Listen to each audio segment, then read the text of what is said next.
Kachanala alulo matse yung truma chuan motion detect automatic light ring chat vela zira light amain on off thei tur chihni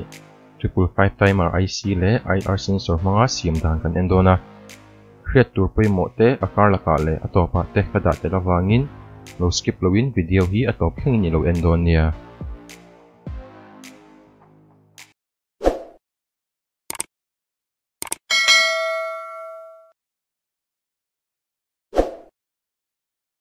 Ole ama sebera chuan kan 555 timer IC hi han soifia masa ila hi a pin out diagram ania connection le component kan managerin chi thumina man theya chung te chu bistable monostable astable multi vibrator kan ti te ani kan project a hian bistable le monostable multi vibrator te kan mang tangkai dona monostable hian bul han tonila hi monostable circuit chu ania pin 2 hi trigger pin input kan pek na tur ania pin 3 hi output kan lak na tur ani monostable kan ti chuan stable state pakhat chu off anayanga chuan unstable state chu on anei don ani kan 555 timer IC kha a stable state off tanga unstable state on tur chuan pin 2 hi ground na connect ka ngai ani chu negatively triggered kan ti ani kan circuit hi han entaila pin 2 hi pull up resistor R1 mangin VCC akan connect chu wang chuan atira stable state ta omin kan IC kha ein off don ani chuan switch hi kan me chuan ground na kan connect kha ti na ani a pin 2 a kan supply voltage mun thuma thena hun hi ai niam voltage kan nei to awangin kan IC kha ein triggeranga ein on don ani chuan in on vela khan kan capacitor hi kan resistor R kal tlangin ein charge sanga kan supply voltage mun thuma thena mun ni ai in charge tin vela khan kan IC ki in resetin a stable state a akir le anga ama in and off don ti na ani ein on chung reizong kha kan resistor R le capacitor value khian a hril dona a value kan nei len le ein on reanga atet le ein off ma don ti na ani a ami formula mang hian ein on chung tu chu azon thei ani ole tuna kan soi ho ka harangin kan mode 1 circuit hin enta ila IR LED le photodiode hi sensor tan kan manga chung kan switch aya khan transistor Q2 hi kan manga chuan one time control 2 tan khan R7 820 kilo ohm le capacitor 10 microfarad kan manga chuan 10 second on time vel pedona ni chuna output a hian transistor Q3 le relay kan manga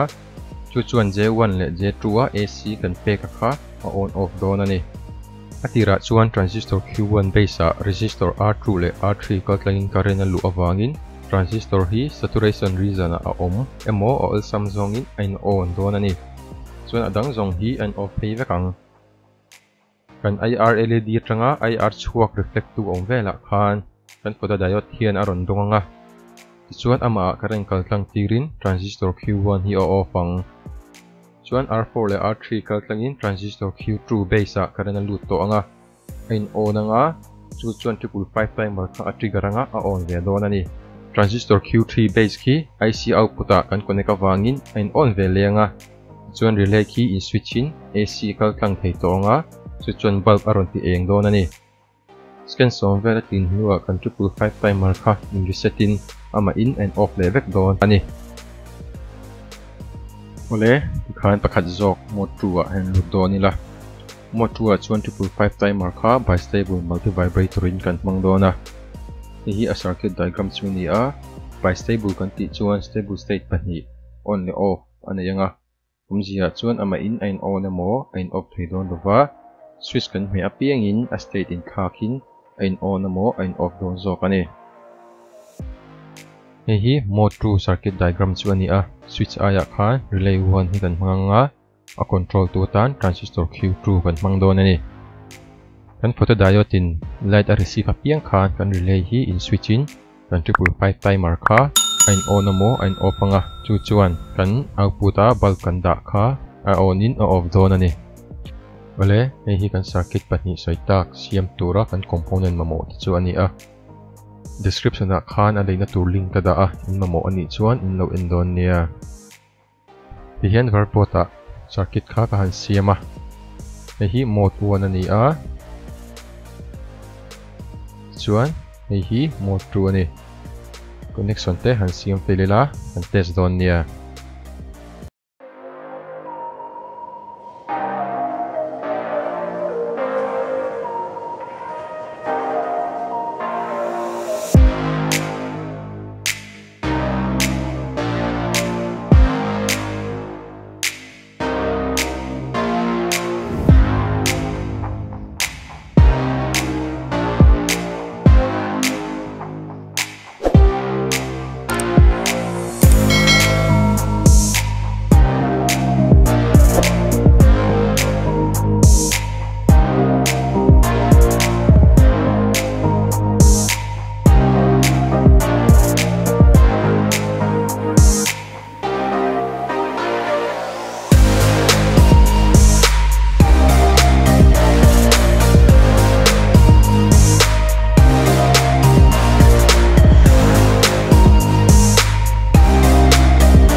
ole dikhan arem lerem no chuan kan han test a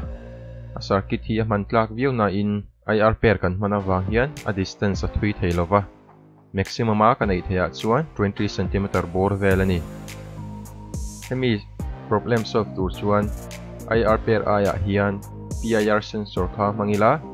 kan circuit pa ngai hi kan man chun zom the wangin osam takin a siam thei thova PIR sensor nena man thei tur circuit diagram in du ni chuan description a khan link ka da a ta chuan in lo endon nia ole khatizong khan ni se ka video te milu en sa wang ka loma like ka share ka thek hin lo la i lo subscribe lo ni chuan subscribe turin ka som boka che